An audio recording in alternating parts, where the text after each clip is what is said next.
Hi, I'm Mark Rushka.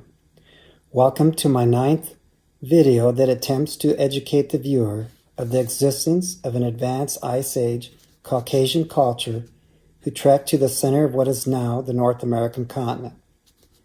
I figured out their unprecedented microlithic abstract art, figurative language, from the thousands of microlithic abstract artworks that I found less than 5 miles from my home near Ulysses, Nebraska. This will be one of the last videos of the bucking milk cow repetitive theme. Since that epic folklore tale should still be fresh in your mind's eye, I will forego explaining its storyline and simply get right into the interpretation of this next artwork. The reason that it needs to be seen is because its utilitarian use was as a large hand axe. Keep in mind that it was created as a storytelling abstract artwork first and foremost, with the utility of the tool as a secondary consideration. I'm going to start out with some illustrations from my second book, Reflections from the Pleistocene. You've seen some of these before, but I'll quickly show them to you to reinforce what I would like you to have in your mind's eye. In this image, the saber-toothed tiger is jumping up on the bucking milk cow's rear end and trying to bite at its spine.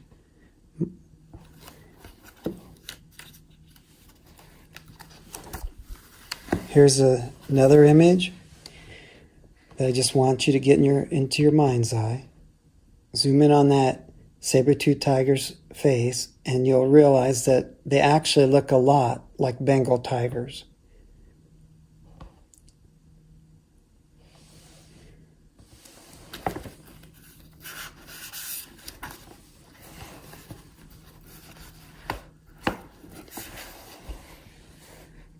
Just kind of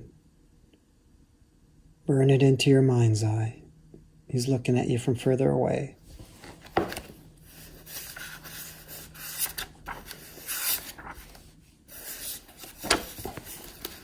Okay, and then I'll show you this one. And the thing about this one,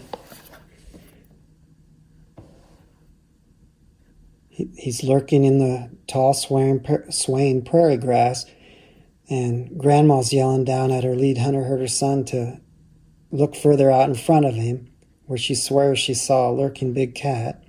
What I like about this piece is you can see the milk cow, domestic milk cow over here with the infant on his left shoulder.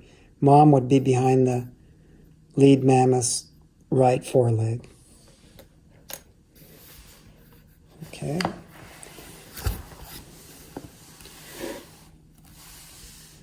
I'll just use this like I've always used it. This is a very large handheld heat-treated stone. It's a handheld hand axe that I found at the Spanish diggings last year. Look at the high polish on these pieces. They laid out in the open for over 13,000 years. There's the tip of it. This is the end that has it's an alternately flaked edge, as you can see. And it was held just like this, to chop. Fits your hand just perfect. But it wasn't made to fit my hand like that on purpose. It was first made as the artwork. This is an incredible combined optical and cognitive illusion, extremely close-up image, statuesque image of the left side view of Mom herdswoman's hood-covered head. That's the tip of her hood. Here's her brown hood. And here's her white face. She's dumbfounded. She's just watching, and she's looking towards Dad and her infant helplessly. To verify that, I'm going to bring it in close And we're going to concentrate on this area right here. I gotta get my pointer. Now, zoom in.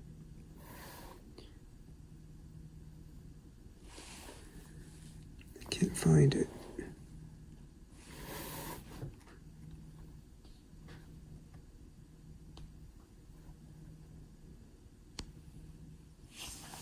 On the left side of her chin,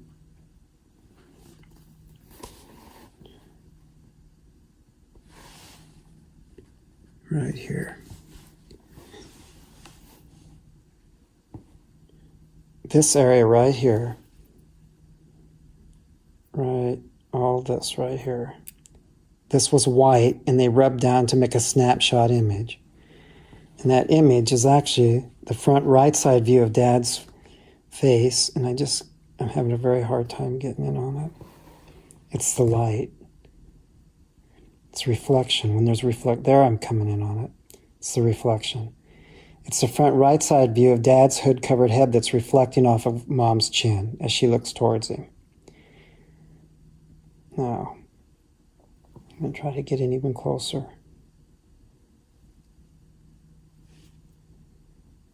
When I cover the bottom of Dad's face, the front right side of his face, when I cover it, you can see the reflection of the infant's face off of his face. I can't point at anything because I have to hold it like this. You can see it's his onesie covered head. He has a baby bonnet under it, but you can see both of his baby eyes, his little nose, even his nostrils, his open mouth. And he is reflecting off the front right side of Dad's face. If I go like that, cover up Dad's face, and there's the infant's face, which is also reflecting off of Mom's face. Go back out. So, if that's Mom's head and face, she should be an opposing head. She's looking at that bucking milk cow's head. Every time the bucking milk cow spins around, it'll come back and be in front of Mom's face. So they should be opposing heads. So some way we have to see them as opposing heads. And there they are. On the other side of Mom's head is the bucking milk cow's head. This is its purple tongue sticking out. Its left nostril. And that's its right ear. That's the shape, that's how you'd see it. That's how Mom would see it as it's coming around, probably. As it's coming around and shaking its head up and down, bucking, and bellowing and snorting.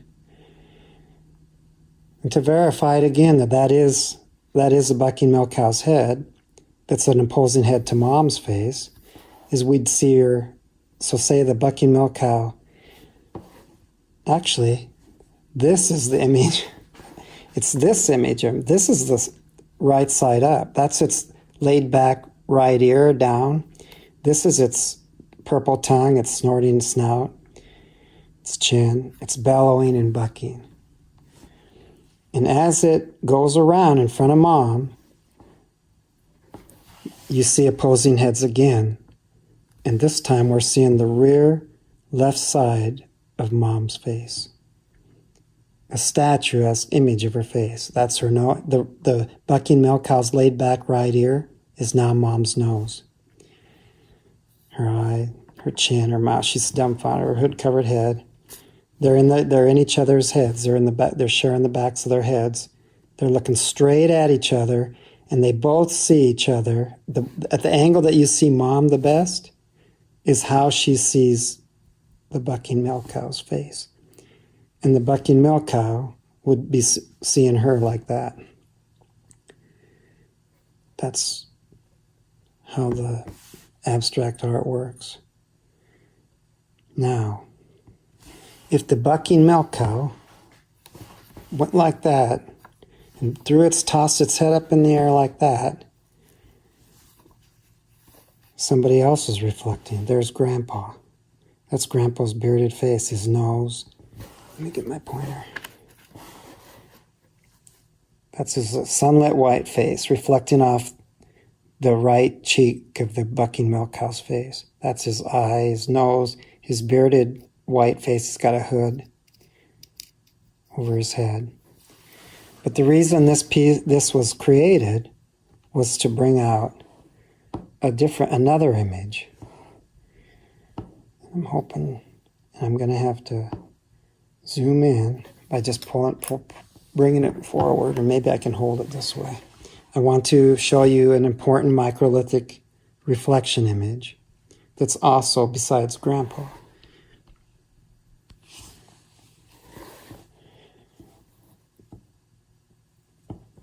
Right there.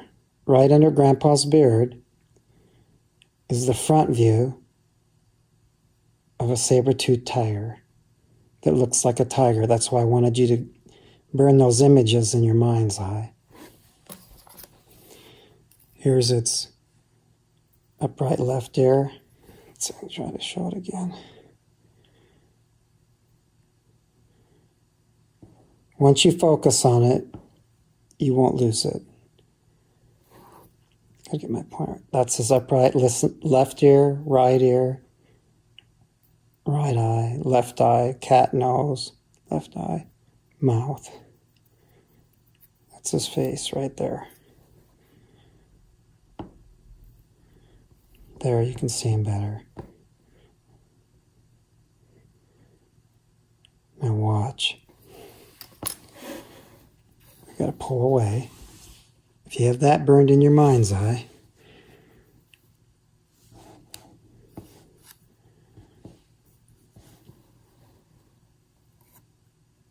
what do you see right there?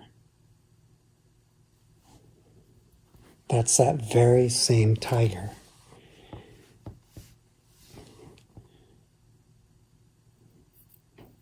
Tiger right eye, tiger left eye.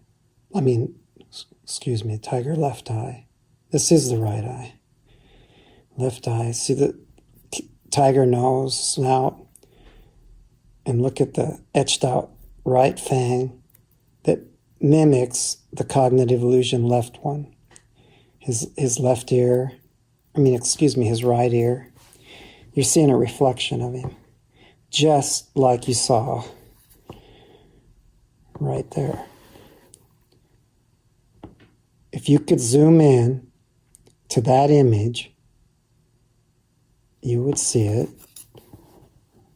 like that. But get this, it's not just that. This is the front of it. See his chest? But burn this image into your mind's eye. See that tooth that's etched out? Just burn it into your mind's eye. Here's his left ear, right ear. Now watch. Take a step back. He's reflecting off of his mate's right eye. This is actually her, extremely close up. This is her front, this ridge is the front of her nose.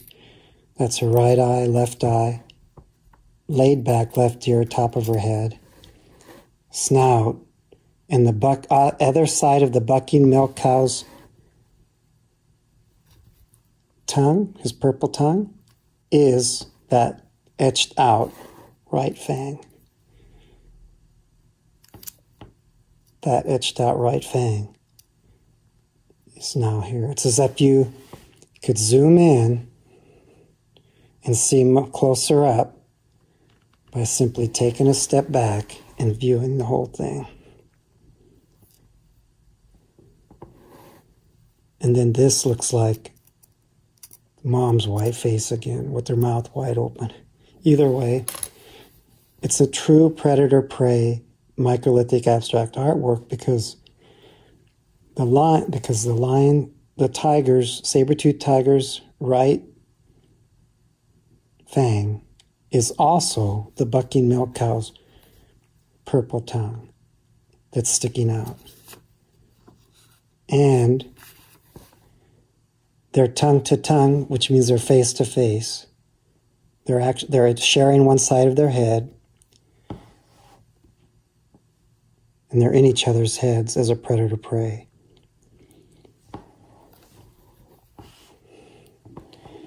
Isn't that remarkable?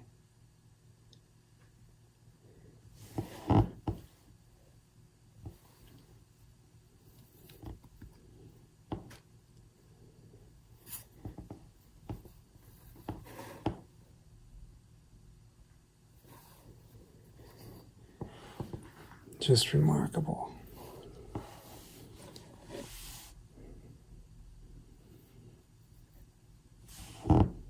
It just is what it is.